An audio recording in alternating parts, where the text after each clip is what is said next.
ปัสสะปะติอิจิตังปะพีตังจุมหังอิปังเอวะเทนิจตุโตภะคะวะอะระหะโต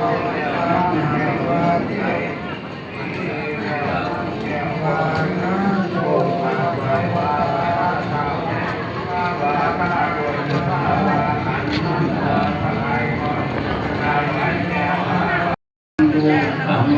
าสัมพุทธัสสะ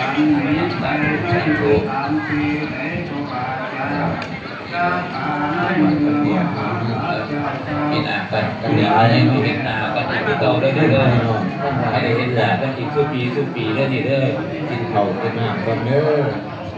มีพี่น้องบ้านน้องโมตัวสมัยถ้าพี่น้องไปกินเผาเด้อไว้ถ้าพี่พ่อน้องไปหากินเผาเขาได้กว้างคนละต่อ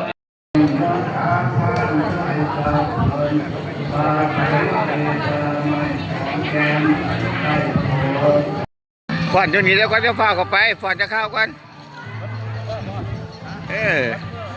ฝอนจะน้อยแล้วก็จะเข้าไป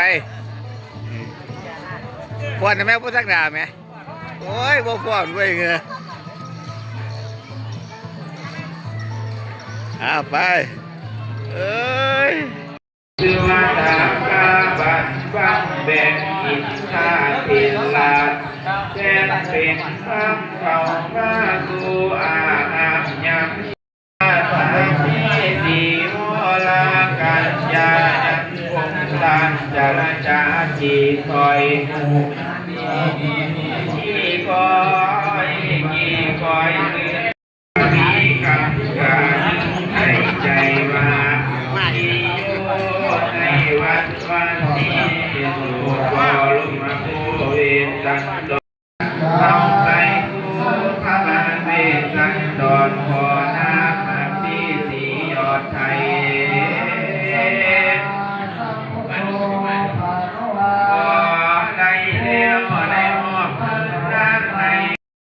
แก่ข้าพเจ้าทั้งหลายและแก่ญาติข้าพเจ้าทั้งหลายซึ่งมีวิรามานนาเป็นต้นตลอดกาลและนานเถิดสาธุสาธุสาธุสาธุอนุโมทามิ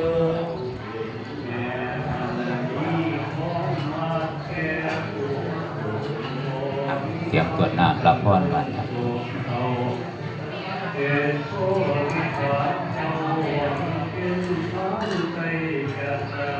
ยะหาวะ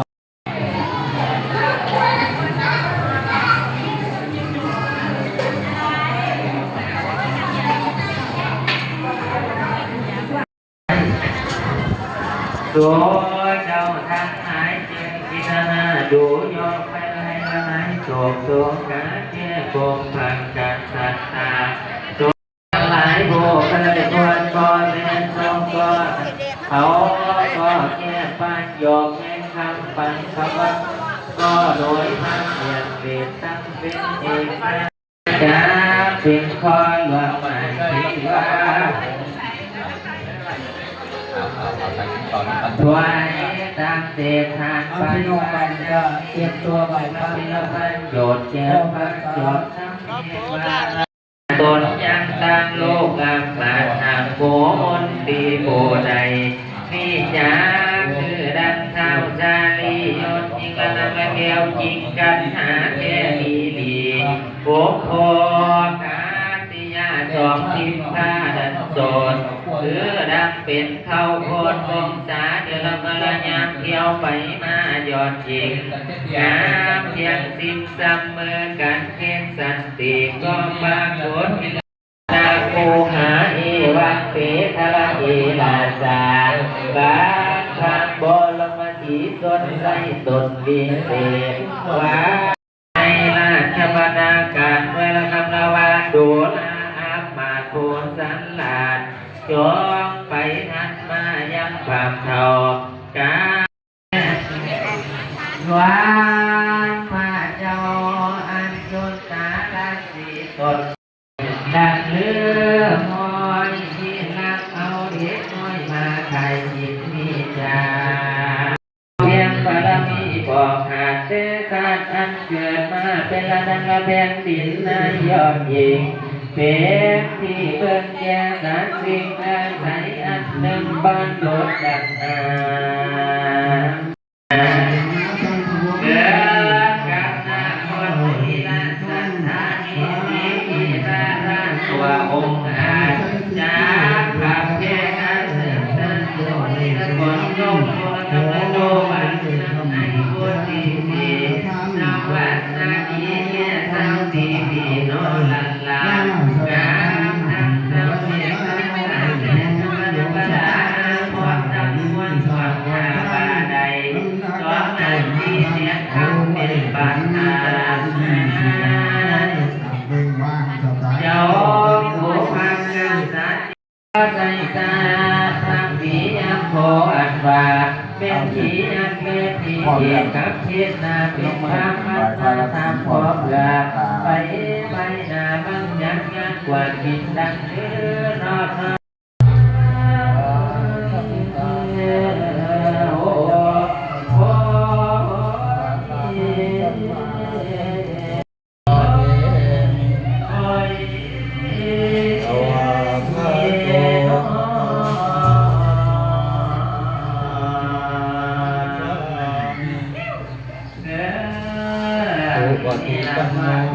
ท่านสองมาในพันมาบัดนี้ว่าให้หน้าที่เรียนเรียนเพียงก่อนคนก่อนสุขที่จงโยงต้องน้อยอย่าน้อยน้อยเที่ยวรอดผู้นอนเจ้าสอนป้าในที่มาความเพื่อจะจูบน้อยว่าวันมาฟังความที่เกิดเขาทุกวันตกแต่งแล้วแก้วแก่นพากันสิได้ทำมงคลตรวจวันดูเตียงมันยังเงินทุกทีก็ยังมีโปรยภัยเสียงใดมาต้องขอให้จองล้านลาให้ยักษาทั้งผู้ให้ยืนอยู่กับปูเทียราคานิสีเลนะทุกขติยันติมีเลนะ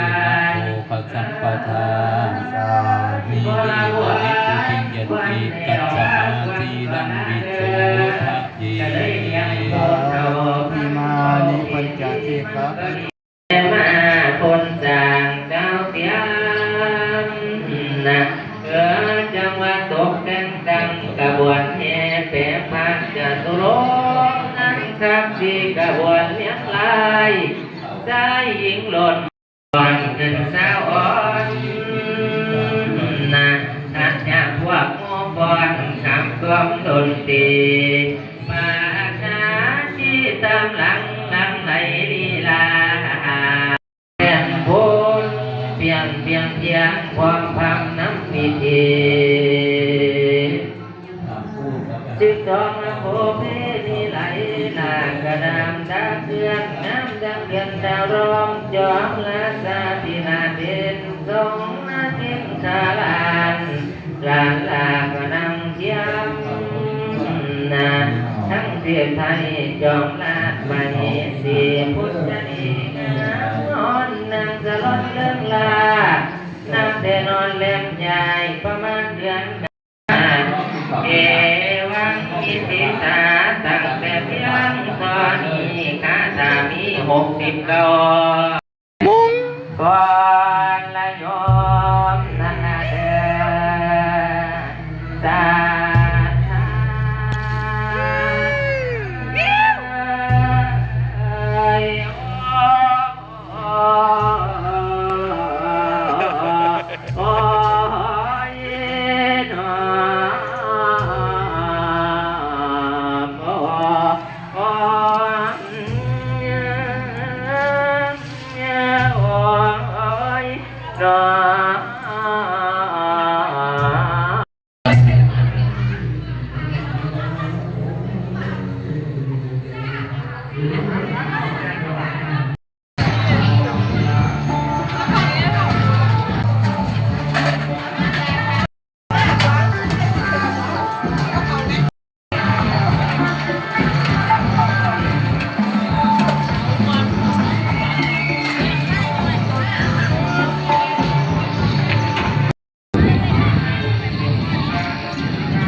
ไปนี่คนมีเท่านี้บ่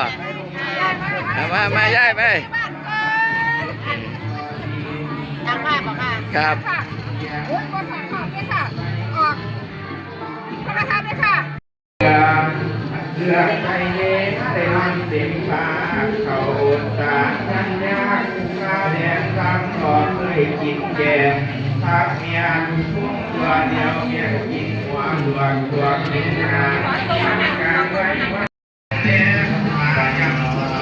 แต่ยังมีเครื่องบินเครื่องขี่เครื่องไล่เก็บขาใครใส่อยู่นิรันดร์นะโมตัสสะภะคะวะโตอะระหะโตสัมมาสัมพุทธัสสะนะโมตัสสะ ยามาให้หาหมอยาลวงไปหัวพันให้ได้พ่อหอยหมอยาน้อยให้ได้พ่อพันเขาอายุภาพผันแมน56อายุเน้นผันแมน60เก่าเพราะว่าเท่าสองเท่าเกิดปีเดียวกันคนนั้นไม่ใหญ่แต่นั้นเท่าทั้งหลายกาเทน้ำกันกอกไม่เท่าตอกใส่ของก้อนว่าฟังเอ้ยหลับสินเด้อหลับก้อนเด้อแต่นั้นเล่าพาก็สวดกุศลทางโพนทองกับทางโพแซ่มันกับสวดตามกันดอกไม้ใหญ่กุศลาแทนบองกุศลาแทนบองแจวบองอยู่ผ้าเวงพระขอได้บอกกุศลาโทโลภาษายังไม่ออกไอ้ตาเจ็บจนก็แหงน้ำไหลเหนียวเสียงกะแบงไม่ออกเลยเล่นไรไปแดงใจจับนี่หาลอยพระวันคอยเอ๋บอ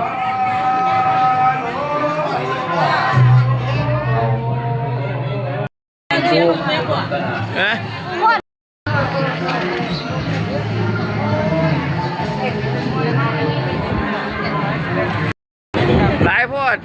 โบราณเด็ดโบท่านไปหาบ้านถามอะไร บ้านผมก็บ้านโพสีแล้วนี่เด้อเอา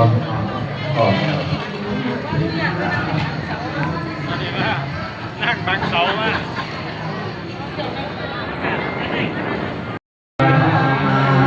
สาลีภูมาลูกเทวาลิภูนาทิสัมมาทิวายะเทวะสัพพะเทตุวินไกตั้งทัพเขาดอกดวงนำแม่ฟังมุขวินให้โคตรลาโลกปนในที่พันเยียบกันหลังเป็นข้าผู้นี่เขาว่าจะขายปูนเดียดีดีปาลาสุธิลาตัวอย่างนั้นแล้วอาญาเจ้าก็ไม่เอาอย่าง เสียง โมตัสสะภะคะวะ เดบทโย อานาเวรมณีสิกขาปะทังสมาธิยามี กาเมรยมัชฌะปมาทัฏฐานาเวรมณีสิกขาปะทังสมาธิยานะโมตัสสะภะคะวะโตอะระหะโตสัมมาสัมพุทธัสสะนะโมตัสสะภะคะวะโตอะระหะโต จะไม่สนเป็นอาพยาเจ้าที่จะได้เดินทางมาผลลัพธ์จากสมาธิกันนั่งปฏิบัติเป็นร้อนทนวันสุดฟ้าเข้าเอายาถูกน้องต่างคนเอกวันสนิทจะเห็นสังโกเกี่ยวกับนานาตามัดทั้งประกาศสัตโตสัตนานาตามมนุษย์มนุษย์คนพิเศษจังทั้งเดียงเห็นตั้งเมื่อโอเวสัตโลราชาลุยนาบังปัญหาโดนาสงทั้งหลาย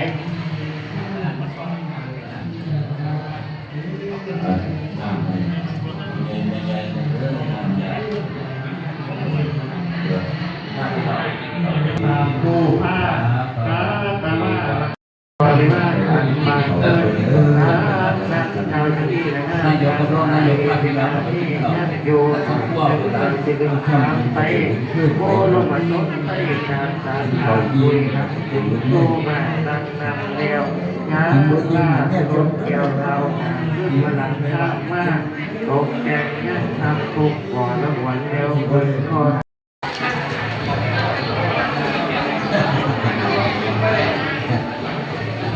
แกงตัวนั้นนี่ แดงเอาอิ่มใส่ถุงเลยนะ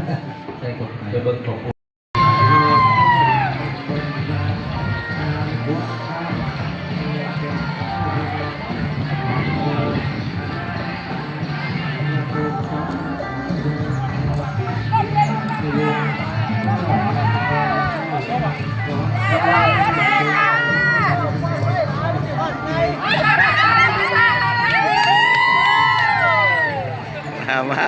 มา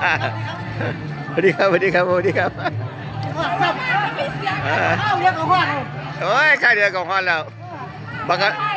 วไปไหนกระสวยเลยกระสู้มาสู้มาสวยเลยค่ะสวยเลยค่ะขอบคุณค่ะเด็กๆค่ะ โอเคครับขอบคุณครับ นี่จะได้ฟอดหน่อยเนาะ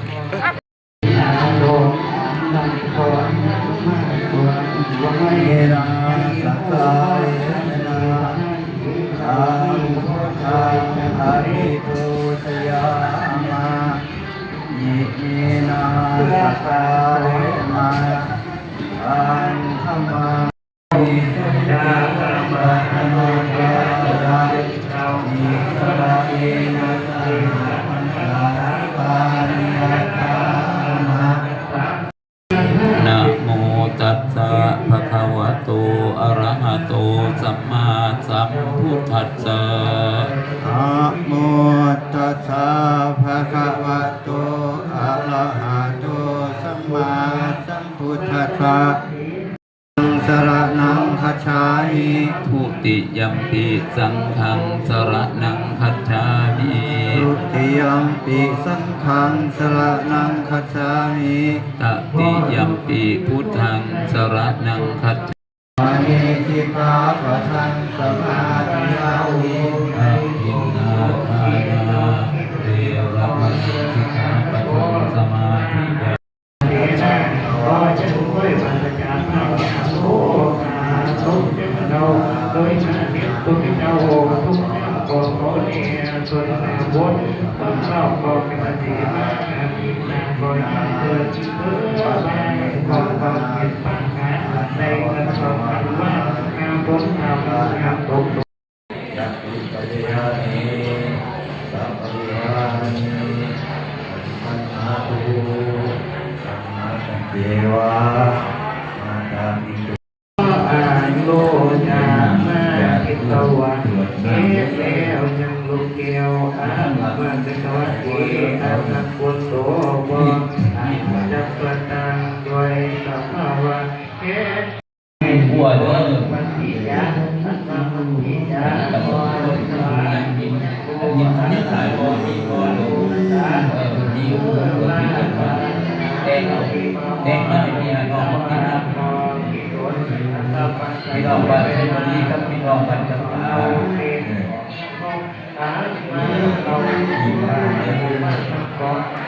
ในสมัยเขาไปอยู่บ้านผู้มาทำคน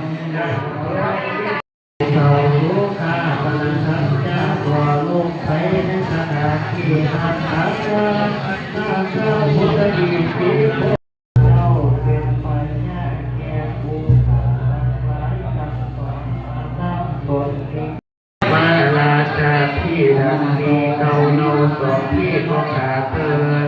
สักนันติบัพพังมีที่จังก็เสด็จบรวนแล้วควรพอดีโจบสังโจบกันจากติความสุขผีนักเงินข้ามไปล้นนั่งพวกฟังข้ามอยู่นี่ละพวกฟังเตียจูนี่ละให้ทุกทางจงเจริญโน